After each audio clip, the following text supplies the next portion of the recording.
लेकर चलते हैं बनारस से सीधा बंगाल। बंगाल में मेरे सहयोगी अमित पालित हमारे साथ हैं बहरामपुर से।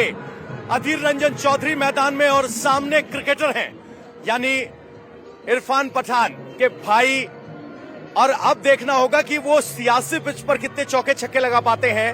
अमित, बहरामपुर की ग्राउंड रिपोर्ट क्या कहती है? किन मुद्दों पर बहरामपुर वोट कर रहा है?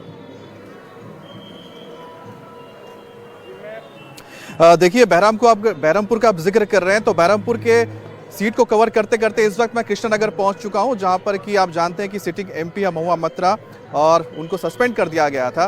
तो उसके बाद से आप समझ सकते हैं कि यहाँ का माहौल बहुत गरमाया हुआ है। लेकिन अगर बात करते हैं बहरामपुर की, तो बहरामपुर जो सीट है वो कांग्रेस का गढ़ है। वो 1999 से वहां से लगातार अधीर रंजन चौधरी जीतते रहे। इस बार यूसुफ पठान मैदान में उतरे जरूर हैं, लेकिन वहां की पिच मैं आपको बता दूं, वहां की पिच इतनी आसान नहीं रहने वाली है, ना इरफान पठान के लिए और ना ही यहां पर आसान रहने वाली अधीर रंजन चौधरी के लिए। क्योंकि 2021 में जो विधानसभा चुनाव हुए थे उस वक्त वहां पर एक गुगली पड़ी थी जो बीजेपी की थी, तो बहरामपुर विधानसभा सीट बीजेपी के खाते में गई थी। उसके बाद से जो ये पिच है बहुत टर्न कर रहा है और ऐसे टर्निंग पिच में आप देखना है कि पठान और साथ ही अधीर रंजन कैसे कैसे अपना विकेट बचाते हैं। क्योंकि कहीं ना कहीं यहां पर आप कह सकते हैं कि जो बीजेपी है वहां पर कड़ी टक्कर दे रही है और खासतौर पर जो अर्बन इलाके हैं अगर उनकी बात करते हैं तो वहां पर एक बदलाव नजर आ रहा है। वहीं अगर आप इंटीरियर्स में हम जब गए तो इंटीरियर्स में समझ में आता है कि जो खासकर मुस्लिम वोटर्स वहां पर है करीब 60% से ज्यादा, वहां पर इस वक्त एक डिवीजन नजर आता है जो अधीर के साथ भी है और पठान के साथ भी है। तो ऐसे में बहरामपुर अभी आप कह सकते हैं कि मैच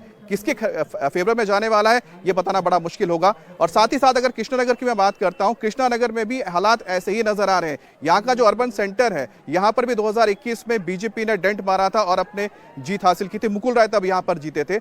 हालांकि इस वक्त जब हम बात करते हैं कि यहां पर लोकसभा चुनाव में क्या चल रहा है, यहां पर जो बढ़त बीजेपी ने 2021 में ली थी विधानसभा के, वो यहां पर अभी भी बरकरार है, खासतौर पर अर्बन एरियाज में। और यूथ यहां पर बढ़ चढ़ कर निकल रहा है। वोटिंग परसेंटेज की बात करता हूं अगर मैं पवन, तो आप सोचिए कि यहां पर जो वोटिंग परसेंटेज है करीब 12 और 1 बजे तक 50% क्रॉस कर चुका था और अब कुछ ही देर बाद जब ये क्लोज होने वाला है 6 बजे तक यहां वोटिंग होगी तो 60% को ये क्रॉस कर जाएगा और बड़ी तादाद में यहां लोग निकल रहे हैं। हमें लगा था कि 7 मई को मौसम अच्छा है तो इसलिए लोग बहुत निकल रहे थे मालदा में, लेकिन यहाँ पर तो आज इतनी गर्मी है, इतना उमस है, उसके बाद भी 80-90 साल के लोग लगातार अभी भी वोटिंग करने आ रहे हैं। मुद्दों की बात कम होती है, मुद्दे मन में दबे होते हैं। बटन ज्यादा दबता है तो खुलकर वोटिंग हो रही है। बंगाल कम से कम वोटिंग के मामले में देश के बाकी इलाकों के सबसे आगे है।